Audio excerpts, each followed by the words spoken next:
bonjour tout le monde. On est à quelques minutes de retard. Ben voilà. Il nous manquait les pinces. Salut tout le monde. Voilà, et ben on espère que vous êtes bien installés. On avait envie de vous faire avec Clément ce petit live sur le nourrissage parce qu'on a énormément de questions. Je sais qu'elles vont pas répondre à tout ce soir, mais en tout cas, ça vous permettra de voir un petit peu comment on fait. N'hésitez pas à poser vos questions. Tib, il va nous les poser et en même temps on vous répondra. Et puis on va passer un petit moment sympa. Voilà, est-ce qu'on prévient qu'on ne nourrit pas aux vivants? Donc s'il y a des personnes sensibles, rassurez-vous, il n'y aura aucun animal vivant qui sera donné aux serpents ce soir. Voilà, mais ça peut arriver, ça on en reparlera, qu'on en donne. Alors, je ne sais pas si vous êtes tous là, mais en tout cas, on voulait aussi vous signaler que le 5 février, nous serons à la bourse de la CATFA, donc à Béthune dans le Nord, Pas-de-Calais, c'est dans le 62. Juste un petit coucou à toute l'équipe de la CATFA. Cette fois-ci, c'est la première édition donc de l'hiver. Et ils ont prévu un truc qui va être super sympa, qui est assez inédit. Il y aura toute une mise en scène et de la mise en avant sur des animaux d'Indonésie, donc des bêtes exposées qui sont pas à vendre. Nous, on en profitera pour ramener quelques hydrosaures et aussi un très très beau varan, Salvatore, albinos. Donc ça, c'est une de nos bêtes de notre collection privée, évidemment pas à vendre. Ce sera en exposition. Voilà, donc on voulait faire un petit coucou à l'association et en tout cas, si vous êtes là le 5 février, n'hésitez pas, ça va être un moment de partage encore une fois. On est parti ? Eh ben on est parti. Est-ce qu'on commence par le gros? Est-ce qu'on commence par le petit? Qu'est-ce que t'en penses? On va commencer par le petit. Par le petit, c'est parti. Donc tiens, pour le petit, vu que t'as peur, tu prends celle-là. D'accord. Et moi, je prendrai celle-ci. Allez, venez, suivez-nous un petit peu. Donc là, ici, on rappelle, on est à Reptile Shop, on n'est pas au centre d'élevage. On fera, pourquoi pas, un live aussi au centre d'élevage pour le nourrissage, qui est un peu différent, parce qu'on n'a pas le même volume, mais en tout cas, ça reste très facile. Alors, vas-y, commence à nourrir. Moi, je vais discuter en même temps avec les gens. J'ai envie de parler aujourd'hui. Donc voilà. Donc Clément, il est en train de donner à manger. Si vous regardez bien, on a différentes proies qui ont été donc décongelées avant, bien sûr. Et dans les proies, il y a des tailles différentes parce qu'on va adapter la proie à l'animal en question. Donc là, ici, on présente à la pince. On va voir si l'animal mange ou pas. Des fois, ils prennent pas. Nous, on se formalise pas. Encore qu'ici, au magasin, comme il y a moins d'animaux, on nourrit beaucoup à la pince. C'est plus facile et ça nous permet d'aller plus vite. Et par contre, nous, dans la structure d'élevage, on n'est pas du tout comme ça. On nourrit posé parce qu'on a énormément d'animaux, bien sûr. Donc là, comme j'ai préparé les souriceaux tout à l'heure, ils sont un petit peu frais. Donc la température de la proie peut influer aussi sur la rapidité de la prise. Donc comme ils sont à température ambiante, c'est peut-être aussi pour ça que les serpents se jettent pas dessus, mais on voit quand même qu'ils y prêtent un intérêt olfactif, on va dire.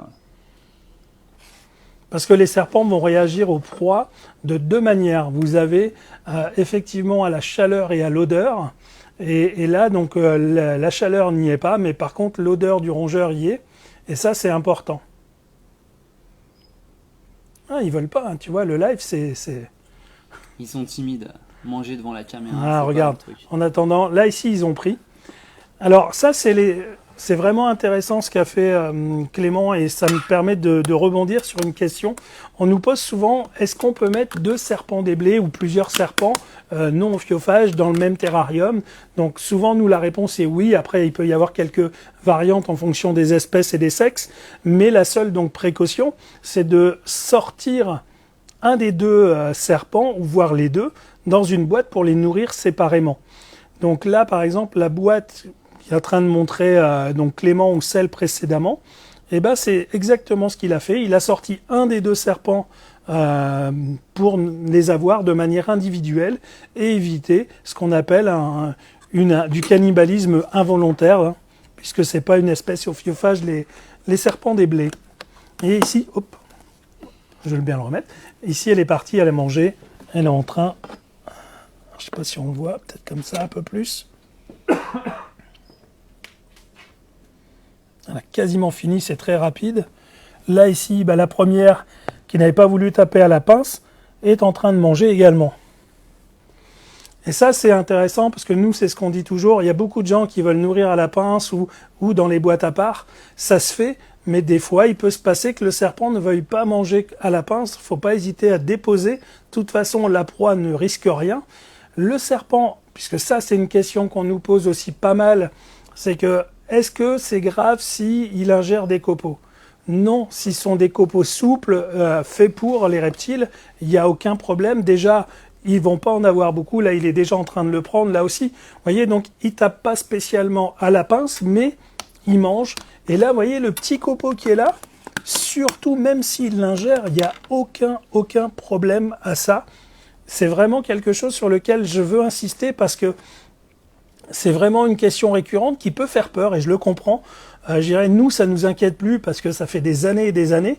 Mais là, du petit peuplier broyé, très fin, très souple, son système digestif va l'évacuer sans aucun problème.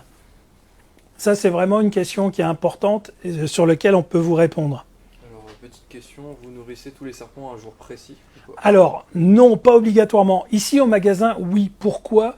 On nourrit le mercredi soir, tout simplement parce que le jeudi, on est fermé. Et ça nous permet, enfin pas nous, mais ça permet aux serpents de digérer tranquillement, d'avoir 24 heures tranquilles. Comme ça, le vendredi, quand on ouvre, ils ont déjà quasiment prédigéré, fini la digestion de leur proie, ou presque. Et si des gens veulent venir le vendredi après-midi en acheter, aucun problème, ils seront disponibles, ce qui serait compliqué si on ne faisait pas ça ce jour-là.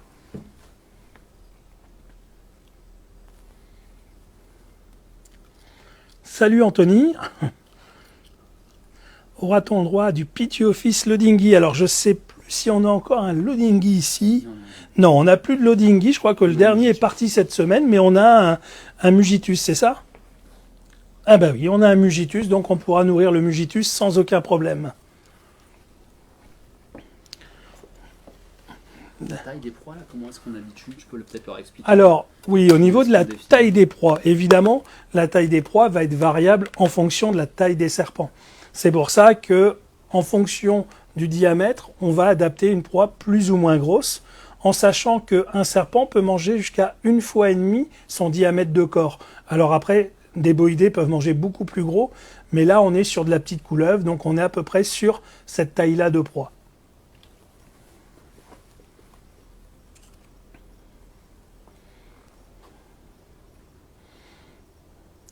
Là, il fait une petite constriction, donc il ressent pas la chaleur, mais par contre, il sent qu'il y a une proie dessus. Et le fait de la faire bouger, il a serré un peu ses anneaux, même s'il l'a pas complètement entrelacé. Ouais, il a un bon petit réflexe là. Ouais, où il serre bien contre le... Voilà, et on les voit bien tirer la langue. Donc on rappelle bien, hein, lorsqu'un serpent tire la langue, c'est pour récupérer les particules olfactives, hein, les odeurs. Et lorsque la langue rentre dans la bouche, elle se connecte à l'organe de Jacobson situé dans le palais qui recueille les informations et les transmet au cerveau. C'est comme ça que les serpents sentent les odeurs, finalement, ils les goûtent à l'inverse de nous. Est-ce que tu penses, Stéphane, qu'il y a quand même un petit peu de particules olfactives qui passent dans les narines, ou tout se passe par la langue? Moi, je pense qu'effectivement, enfin, en tout cas, ce qui est dit, c'est que la langue a un rôle beaucoup plus important. Et on le voit bien, hein, de toute façon, dès qu'on commence à proposer des proies, c'est avec la langue qui réagissent en premier. Hein. On va peut-être passer à d'autres types de serpents.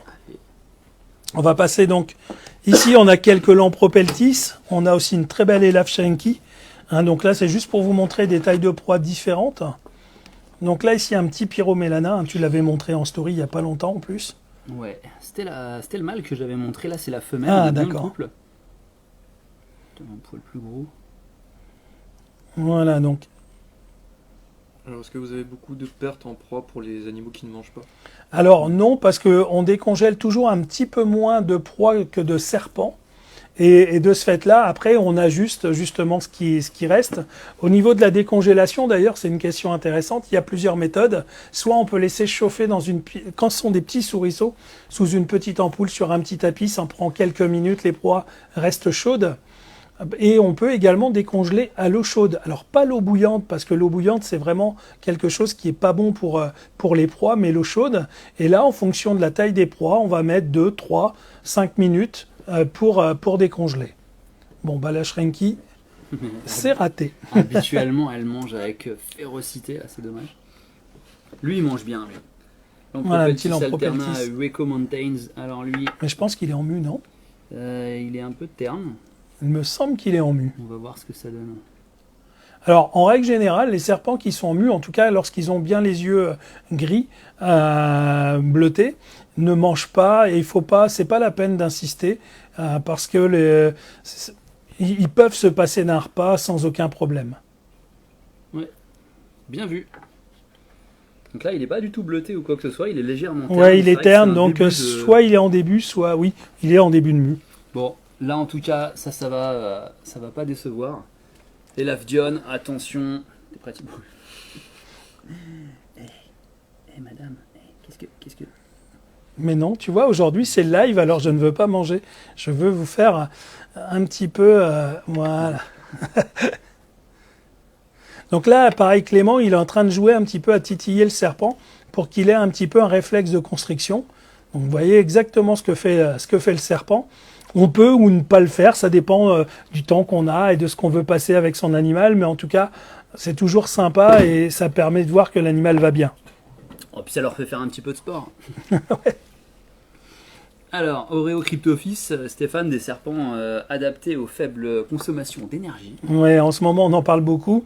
Vous entendez beaucoup parler de ces économies d'énergie. Donc là, c'est une espèce qui demande beaucoup moins de chauffage, qui effectivement se contente de peu. Et ça reste un très très très beau serpent. Il y a quelques années, c'était très très rare. Maintenant, tous les spécimens sont nés en captivité. On a vraiment des bêtes super sympas. Mais là, c'est celui qu'on a ramené tout à l'heure. C'est ça, ouais. Ouais, donc il vient d'arriver. Donc il lui faut un peu de temps. Mais là, on a le Pitchophis mugitus, là. Donc il y a quelqu'un qui voulait voir du Pitchophis manger. Alors c'était du Lodingi qui souhaitait. Ouais. Mais là, Bon. ce sera un Mugitus albinos. Ceci dit, on perd pas au change.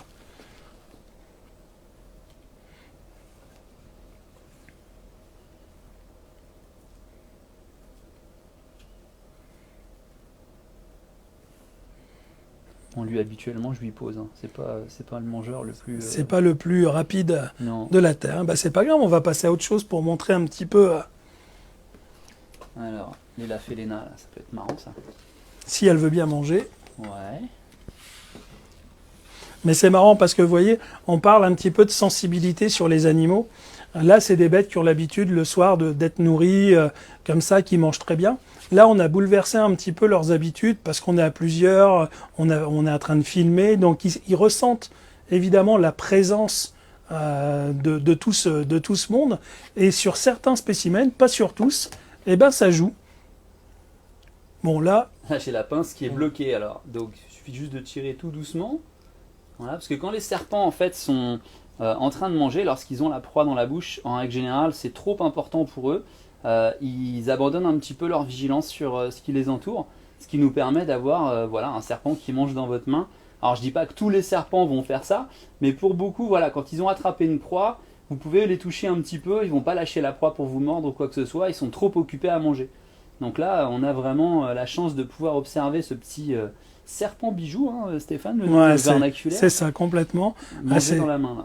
C'est déjà une couleuvre qui adulte devient de belle taille. C'est pas un monstre, c'est pas une orthriophis, hein, mais on a déjà un animal très très très très beau, très grand et puis surtout d'une agilité absolument incroyable. Nous, on est content de vous montrer ça. Surtout, n'hésitez pas à reposer vos questions parce que on a plein de choses à dire sur l'alimentation, mais tant qu'à faire, autant répondre à vos attentes. Est-ce qu'on a du loading à l'élevage? Alors, on n'a plus de loadingi. Je crois qu'on a vendu le dernier cette semaine. Donc là, non, il faudra attendre les prochaines naissances vers le mois de juin. Est-ce que Clément peut nous faire le lézard qui boit? Est-ce que Clément peut nous faire Ah, des... ça c'est Michael, ça. C'est Michael ou pas? J'ai pas pu voir le nom. Ah la vache, Le jamais. le lézard qui Jamais, boit? bah, parce que dans un live, j'avais fait le varan qui buvait à la pulvérisation. D'ailleurs, on l'a gardé, on en a fait un gif. On vous le remettra à l'occasion, peut-être dans la vidéo, parce on la remettra dimanche sur C'est la chaîne. C'est le nourrissage des serpents. Allez, ce allez, soir, on là. est parti, on était là. Je confirme, c'est bien Michael. Du coup. Putain, merci Michael, trop bien. Tac tac.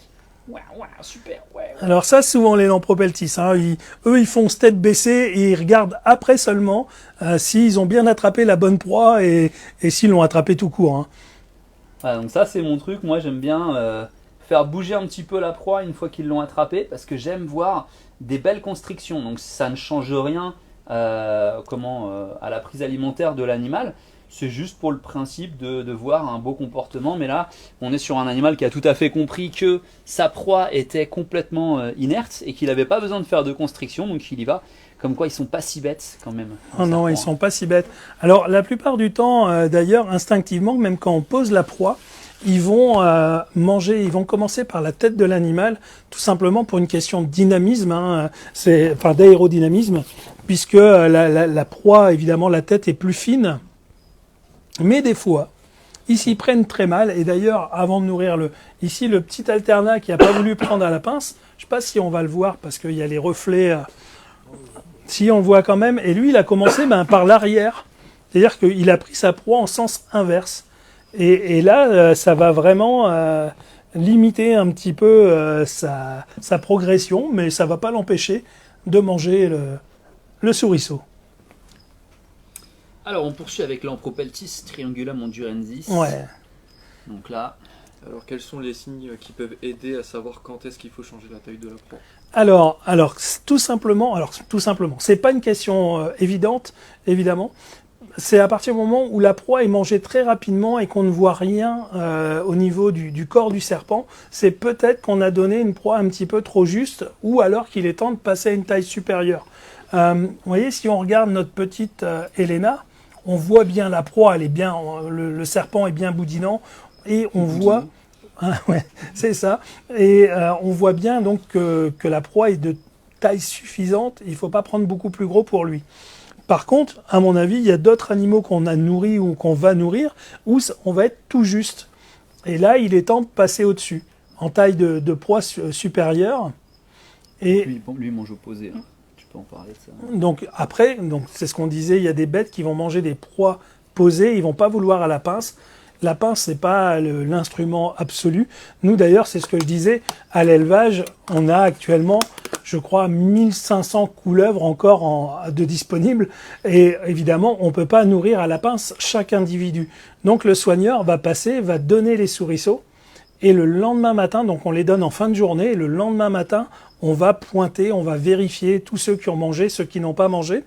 Et là, pourquoi on nourrit le soir? Tout simplement parce qu'ils sont un petit peu en fin de journée, parce qu'ils sont plus actifs la nuit. Et donc, il y a plus de chances qu'ils mangent rapidement la proie une fois qu'elle aura été donnée. Ah, cette petite Anéry Motley, là. Est-elle pas magnifique, monsieur Stéphane? Si, c'est vraiment une belle variété, ouais. On voit, elles ressentent et elles vont chercher. Et elles cherchent aussi un petit peu à savoir justement si c'est le bon endroit qu'elles vont prendre. En règle générale, elles prennent bien. Et là, voilà, sur le côté. Et l'arrière. Ah, le cou peut-être, je ne sais pas. Bon, allez, je te la pose là et tu vois. Alors, est-ce qu'ils ont vu assez de colubridés? Ouais, je pense qu'on est pas mal. Regarde, là ici, l'Hondurensis a presque fini. Et justement, pour la personne qui demandait la taille des proies, pour l'Hondurensis, là, on est sur une proie vraiment bien calibrée. Et elle ne va pas être énorme. C'est-à-dire qu'on pourrait lui donner un petit peu plus gros, mais on y va progressivement. Et quand vous allez donner une taille de proie supérieure, ce qui est vraiment important, c'est d'y aller progressivement. C'est-à-dire qu'on va d'abord lui donner, je ne sais pas, là c'est une 3-4 grammes. On va passer à 2-3-4 grammes par repas avant d'aller sur une 7-8 qui n'est pas de la même consistance. Vous allez me dire, le poids est le même, mais la 7-8, elle aura plus de poils, elle aura plus de matière à digérer, et donc c'est un petit peu plus compliqué pour le serpent. Donc on y va toujours en progression. On passe au boïdé. Ouais. On a le coucou de Loma Wild. Oh, Loma. Salut Mathieu. Alors on va vous montrer quelques boïdés. Donc c'est à peu près la même chose, sauf que c'est tout pareil mais en différent. Donc là on a des petits boas. Là, eux, ils sont un petit peu plus vifs généralement. Bon, après, ils vont nous faire mentir, bien sûr. Non, regarde. Voilà. Ouais. Voilà. Et alors, moi, Stéphane, il y a un truc que je voudrais que tu me dises. C'est Kevin qui m'en avait parlé de ça, qui avait des serpents gauchers et droitiers, que lorsqu'ils prenaient leur souris, un coup il tournait à gauche, un coup il tournait à droite. Est-ce que tu l'as observé ça? Non, Il n'y a alors que Kevin qui peut observer ouais, ce je genre pense de qu'il y a choses, que hein. Kevin qui a observé ça. Moi, je l'ai pas observé. Après, non, je sais pas du tout. Franchement, Ok, ouais. je vais pas m'étaler dessus parce que je ne sais pas. Je l'ai jamais, À creuser. ouais, à creuser, mais on verra bien. Kevin, si tu peux nous répondre. Donc les boas, bah, c'est la même chose. Hein, ça me... Vous avez faim, vous avez faim. Vous voyez, encore une fois, la langue, le mouvement qui suit. Alors, de temps en temps, pour leur donner à manger, justement, bon, chez les boas, c'est assez facile généralement, mais on peut titiller comme ça, c'est-à-dire qu'on va lui mettre la souris au bout de nez, sur le nez, son nez, on la recule, on ravance, on recule, et le serpent, il ressent, il y a une excitation, et à partir de là, ça peut déclencher l'alimentation. Mais là, les boas sont au courant, hein, ils savent que c'est l'heure de manger. Vous voyez, c'est très rapide, hein. Alors après aussi, je voulais parler, on parle de taille de proie. Il y a des animaux, lorsque vous les recevez, ne les surnourrissez pas en termes de taille, parce que il faut le temps qu'ils s'adaptent à leur nouvel environnement, aux différents points chauds, parce que ce qui est fait chez nous n'est peut-être pas fait pareil chez vous. Et même si on a globalement une installation qui est identique, il peut y avoir des petites différences. Donc au départ, le temps que l'animal s'acclimate à son environnement, n'hésitez pas à donner lui des tailles de proie, je dirais, vraiment adaptées, pas au-dessus. Parce que les boïdés, je sais qu'il y a deux écoles. Il y a celle qui dit, nous on nourrit très gros, etc. Et il y en a qui nourrissent petit. Soyez quand même vigilants en fonction des espèces et demandez toujours à la personne à qui vous avez acheté l'animal, comment il le nourrissait, à quel type ou taille de proie il le prenait. Parce qu'il y a des choses qui peuvent paraître anodines, mais il y a des animaux qui vont préférer du rat, il y a des animaux qui vont préférer de la souris, et donc tout ça, ça se pose comme question pour que vous soyez vraiment content de votre animal et que le nourrissage se passe bien. Voilà, enfin lui plutôt, c'en est encore un qui aime bien qu'on pose. Donc je teste encore un petit peu, mais bon voilà. On va poser son petit souriceau. Ça, c'est l'avantage quand on connaît ces animaux. On sait un petit peu comment ils vont réagir pour la plupart du temps. Et même si ici, c'est en boutique, donc les animaux restent pas longtemps, on a souvent quand même le temps de leur faire plusieurs repas. Donc on a vite compris un petit peu comment ça fonctionne. Alors ça, c'est différent. Ah, c'est vraiment très particulier, ouais. Aspilites. Tu filmes bien, Thibaut, tu vois bien, Oui, hein. oui. Alors ça va être marrant à vous montrer. Parce que c'est un serpent qui ne chasse pas du tout de la même manière. Normalement, après il va nous faire mentir aujourd'hui. Non, t'inquiète. Rien. Alors, voilà, c'est très dur une fois que c'est pris dedans. Mais c'est surtout que normalement, ils écrasent beaucoup. Et là, il a fait une belle constriction. Hein. Je suis pas sûr qu'il ait pas la pince. Ah, je crois qu'il a la pince. Alors, voilà. Donc, on fait quoi dans ces cas-là? On pose la On pince, pose la pince. on en prend une autre, C'est et pour on ça qu'on en a continue. plusieurs. Voilà, c'est parce que les pinces qu'on a là, qui sont disponibles sur le site, vous avez du silicone ou une matière plastique un petit peu tendre. Ça arrive des fois que les serpents se jettent violemment sur la proie et ils peuvent éventuellement se blesser. Ça peut arriver dans de rares cas. Quand il y a ça, ça évite qu'ils se fassent mal. Tout simplement. Mais le truc, c'est que comme c'est un petit peu tendre, quand ils attrapent, la dent elle colle bien et moi si je tire, je le blesse. Voilà, le but, Donc, c'est je pas de le sens, blesser. Donc je lui laisse, il va desserrer son étreinte et libérer la souris. Et à ce moment-là, moi je reviendrai récupérer ma pince. Donc là, je suis avec une plus petite. Donc soyez attentifs, il va peut-être se passer quelque chose de hyper dangereux. Ah ouais, vu les animaux qu'on a, c'est sûr. Hein. J'ai deux questions. Alors, oui. Mon python Régis de 4 mois ne se nourrit pas. Qu'est-ce que je peux faire pour qu'il se nourrisse? Alors, déjà, il faut... Changez les piles. Non, ce qui est important par rapport, surtout au niveau des pitons, c'est de comprendre pourquoi il ne veut pas manger. Est-ce que c'est depuis le début que vous l'avez ou pas? Parce que si c'est depuis le début, c'est qu'il y a peut-être il ne s'est pas encore totalement adapté à son installation. Et ça, c'est important de vérifier d'abord les paramètres pour voir si c'est pas environnemental. Après, si avant il mangeait, d'un seul coup il mange plus, le but est de savoir qu'est-ce qui a pu se passer pour que l'animal, est-ce qu'il y a eu quelque chose, on a changé ou pas, pour que l'animal mange ou ne mange pas. Après, il faut essayer également différentes proies. Là, on propose des proies décongelées, Maintenant, si votre python ne veut pas des proies décongelées, il y a un moment, il faudra peut-être passer à une proie fraîchement tuée ou vivante. Ça, on peut malheureusement pas toujours choisir.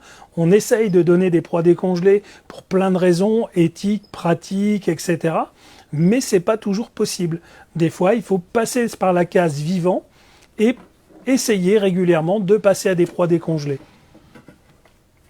Et deuxième question, nourrissage dans le terra ou hors terra? Alors, voilà, ça c'est cette fameuse question. Nous, à chaque fois qu'on peut, on nourrit dans le terrarium parce qu'on considère qu'il n'y a pas de problème. C'est juste une approche qui est un peu différente et les deux sont possibles. La preuve, aujourd'hui, on nourrit des animaux qui sont hors terra, ce qu'on appelle terra ou la boîte d'élevage, et il y en a qu'on fait dedans. Vous voyez, et les deux fonctionnent. Après, c'est juste que des fois, et ça on l'a expliqué, il y a des animaux qui n'apprécient pas d'être dans cette boîte-là, qu'on les prenne, qu'on les sorte, qu'on les nourrisse dedans. Donc c'est un apprentissage, il faut leur montrer que on leur veut pas de mal quand on fait ça. Mais il y a des animaux, soit parce qu'ils sont nerveux, soit parce qu'ils sont peureux, qui ne vont pas accepter. Dans ces cas-là, vous les nourrissez dans le terrarium, il n'y a aucun problème. La seule chose, c'est si vous avez peur, parce que le but principal et tout ce qui est dit autour, c'est la morsure, si on y va pour le plaisir de vouloir le sortir. Eh ben, on prend une petite pince, un petit crochet, on va tapoter sur l'animal en disant « Tiens, regarde, aujourd'hui je viens ». C'est pas pour donner à manger. Et généralement, le serpent, on comprend tout de suite. Et après, vous l'attrapez à la main sans aucun problème. J'en profite pour préciser que le dernier serpent de ce soir, le dernier serpent de ce nourrissage, est le python diamant. Et là, on va essayer de se débrouiller, de le faire sortir un petit peu du terrarium, de rendre les choses un peu spectaculaires. Bah donc, oui, pour vous montrer. Ouais. Si vous avez le temps, restez jusqu'à la fin du live. Profitez-en, Stéphane. Va pas rester là toute la soirée parce que tu vois du monde ce soir. Oui, oui. Mais du coup, on va en profiter. T'es bon au niveau timing? On est tout bon. On nourrira ce magnifique serpent. En tout cas, c'était important pour nous parce que de faire cette petite vidéo pour vous montrer un petit peu aussi le travail et le nourrissage ici au shop. Et on espère avoir répondu à quelques-unes de vos questions. S'il y en a d'autres, vous n'hésitez pas, on prendra le temps d'y répondre. Des fois, sur les vidéos, on peut mettre un petit peu de temps parce que on n'est pas au quotidien dessus. Mais en tout cas, on y répond toujours. Et si vous rencontrez des difficultés sur le nourrissage de vos animaux, n'hésitez pas à appeler au shop ou de nous envoyer un petit message. Si on peut vous aider, on le fera avec grand plaisir. Est-ce que vous allez nourrir le caméraman? Ah, le caméraman? Ah oui, oui. Bah, y a pas de problème, il suffit. Ouvre grand, mon Thibaut, ouvre grand ta bouche. Alors, le serpent, là. Tu mangerais pas, là? Dis donc. Eh, c'est ma cuisine que tu boudes, là. Alors, moi aussi, je voudrais revenir sur donc la décongélation. Comme on a dit tout à l'heure, là, ici, ils ont été décongelés à l'eau chaude. Et des fois, on s'est rendu compte, moi, je me suis rendu compte que certains serpents n'acceptaient les proies décongelées que soit à l'eau chaude, soit au contraire, lorsqu'elles étaient mises sur, par exemple, une plaque chauffante ou une lampe chauffante. Et la chaleur est pas la même et l'odeur est pas la même. Donc après, n'hésitez pas vraiment à diversifier la manière dont vous allez décongeler les proies parce que ça peut jouer sur votre animal aussi.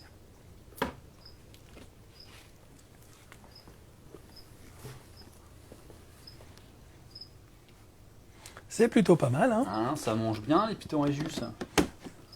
Alors, c'est pareil au niveau des pitons réjus. Il y a quelque chose qu'il faut savoir. Souvent, on dit « Ah, c'est de temps en temps des mangeurs capricieux ». C'est vrai sans être vrai. L'explication, elle est plus simple. C'est des animaux qui ont dans la nature deux saisons, la saison humide et la saison sèche. Pendant la saison sèche, il n'y a quasiment pas de rongeurs, il n'y a quasiment pas de proie. Donc, instinctivement, ils ont l'habitude de faire des grands jeunes qui sont en rien un signe de problème, de maladie. Le tout, c'est que votre animal ne perd pas de poids. Et ça, en règle générale, ça se retrouve plutôt à partir de 2 ans. Les 2 premières années de leur vie, ils mangent quasiment tout le temps, de manière régulière. Et c'est au bout d'1 an et demi, 2 ans, où là, on se rend compte que les animaux peuvent avoir des grandes variations. C'est-à-dire qu'ils vont avoir un appétit énorme pendant quelques mois, et après plus rien. Mais ça, c'est pas parce que le python est compliqué, c'est pas parce que vous faites mal les choses, c'est simplement son cycle naturel sur l'alimentation.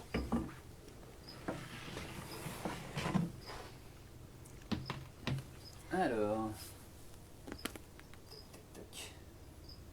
question, Thibaut? Vous allez refaire une vidéo de nuit car c'était trop bien. Oh, c'était trop bien, merci. Alors, oui, on va vous en refaire une, mais on va changer d'endroit parce que là, maintenant, on connaît le shop par cœur. On va le faire à l'élevage. Ah, je pensais que tu allais dire dans ta chambre, moi. Qu'on allait se faire un petit apéro nocturne dans ta chambre, peut-être. Non, on le fera à l'élevage. Oui, on fera une vidéo nocturne à l'élevage un soir avec grand plaisir. C'était sympa, nous aussi, on s'est bien amusé. Et puis là, à l'élevage, on a des animaux totalement différents dans un environnement différent. Donc, oui, avec grand plaisir. Ça nous fait plaisir parce que cette vidéo, on avait envie comme ça. C'est Ouais. toi, c'était ton idée, Ouais. Clément. Moi, j'en profite pour poser une question que les gens n'ont pas posée.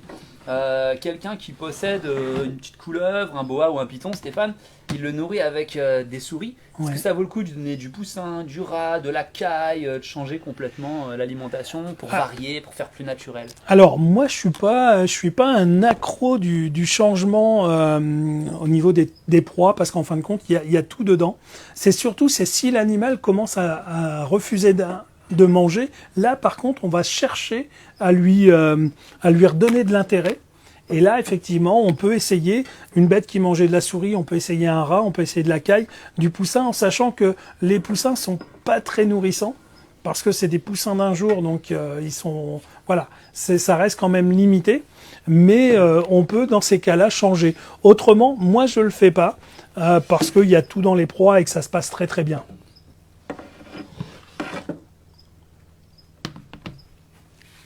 Très beau motelé. Un très beau motelet. On ne met pas deux motelets ensemble, Clément. Ouais. Hein, je l'ai appris dans les speed deals, tu te souviens? Genre, non, Clément. Et alors, tac, spack, boum. Oh, trop bien. Mon Dieu, il a pris mon doigt, Envoyez des likes pour m'aider. Et en plus, il va le prendre. Hein. Il va le prendre si je lui donne. Et si tu mettais ton pouce? Bon, aucun problème, j'en ai deux. Alors là. Donc ça, c'est le plus beau boa du magasin. Hein, quand on l'aura vendu, ça va être difficile de détrôner et de me ramener un plus beau. Ouais, très beau, Hippo IMG, avec des yeux vraiment particuliers. Mais qu'est-ce qu'elle me veut, la caméra là? Hop, raté. Paf, blah. Et alors la langue bifide, elle est bifide. Il y a deux petites fourches. Deux petites fourches, ouais. Lorsqu'un serpent cherche une proie dans la nature qui est cachée, quand il sort la langue et qu'elle rentre, il va analyser sur les deux petites pointes où est-ce qu'il y a eu le plus de particules olfactives pour savoir s'il doit chercher plus à gauche ou plus à droite. C'est ça. Donc en fait, le jeu avec les enfants, on me dit tu chauffes, tu refroidis. C'est inspiré des serpents finalement, hein, carrément. Allez, on va finir avec notre petit spilota. Yes. Alors là, donne-moi the pince. Tiens, là les clés déjà. Pas besoin. T'as pas besoin? Celui-ci, Ah il oui, s'ouvre celui-là, sans oui, clé. c'est vrai. Pourquoi la pince, tu le fais pas avec les dents? Oups. Ouch. Tu veux le faire ou... Vas-y. Ouais. Moi, je vais ouvrir. Alors, voilà, on vous disait, décidément, je fais tout tomber. La petite surprise, une bête qui nous fait vraiment, vraiment plaisir. Parce que c'est, bah, comme son nom l'indique, un bijou. Hein.